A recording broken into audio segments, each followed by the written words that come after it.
A serious and alarming situation is unfolding in India's aviation sector. Over the last 3 days, 12 Indian aircraft have been targeted by hoax bomb threats, causing panic, diversions, and emergency landings. This sudden surge in threats is raising grave concerns about passenger safety and security measures. Flights operated by some of India's biggest airlines, including Air India, IndiGo, Akasa Air, and SpiceJet, have been hit by bomb threats, all of which turned out to be hoaxes. In one case on Tuesday, Singapore's Air Force was forced to send fighter jets to escort an Air India Express flight after a bomb threat was received. The plane was diverted away from populated areas before landing safely. Meanwhile, an Air India flight from Delhi to Chicago was forced to land in Canada as a precaution after another threat was issued. Authorities are scrambling to understand the sudden surge in threats. While bomb hoaxes are not unheard of, but this level of disruption, 12 incidents in just 72 hours, has raised serious questions. A parliamentary standing committee held an emergency meeting preceded by a discussion led by Civil Aviation Minister Ram Mohan Naidu with key officials from the Civil Aviation Ministry and the Director General of Civil Aviation. The minister has himself confirmed that some culprits have already been identified and authorities are closely monitoring activity on the dark web.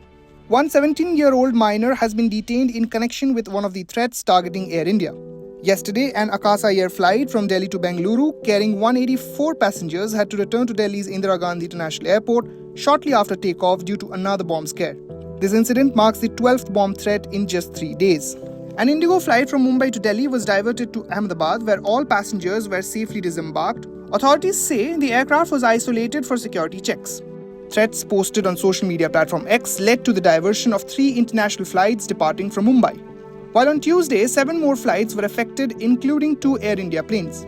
Investigations are ongoing and authorities in India and abroad are working together to trace the sources of these threats. Meanwhile, Air India has said it is cooperating fully with the investigation and is considering legal action to recover damages from the disruptions. These hoax threats, though false, have caused real panic and frustration for travelers. Beyond the inconvenience, they are raising critical concerns over aviation security. The trend of using social media to spread such threats is also under the microscope as officials grapple with how to prevent future incidents. As Indian Airlines and security agencies work to restore confidence and safety in the skies, the question remains, how will authorities address this alarming surge in threats and what new measures will be put in place to protect the passengers? Bureau Report, India Today Global.